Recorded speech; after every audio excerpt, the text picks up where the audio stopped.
राजधानी रे धरा पड़ा इगल गैंग ज्वेलरी दुकान लुट पाई उद्यम बेले धरा पड़े 4 अभियुक्त भुवनेश्वर लक्ष्मीसागर थाना जगन्नाथ विहार अंचल गिरफ कर पुलिस खंडा काती सहित लंका पाउडर धरी डकायती उद्यम बेले 4 जन को गिरफ कर नारे 2 रु अधिक मामला रही गंडगोल मारपिट भली मामलें सामिल थे डकायती मामलें गिरफ कर कोर्ट चलाण कर पुलिस। राजधानी धरा पड़े इगल गैंग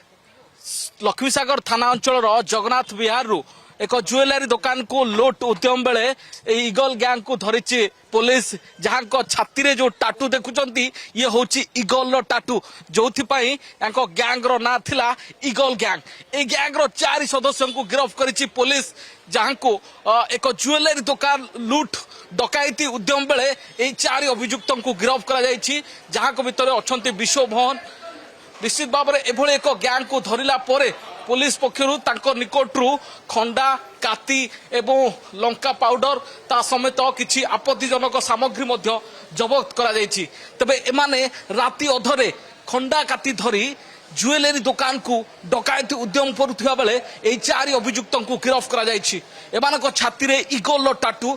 जहाँ को लेकिन एमाने बेस इगल गैंग भावे बेस परिचित थिले। नुआ नुआ 18 वर्ष बयस 2-3 अपराधिक मामला एमान नारे रही नुआ नुआ अपराध करी पुलिस को चकमा देथिले एवं इगल गैंग नारे बेस परिचित थिले तबे एई गैंग रो 4 अभियुक्त को गिरफ्त करबा परे एबे समान को गिरफ्त करी कोर्ट चालान करिछि लक्ष्मीसागर थाना police. Bhubaneswar camera person Sandeep को सह तापस परिडा कलिंग टीवी।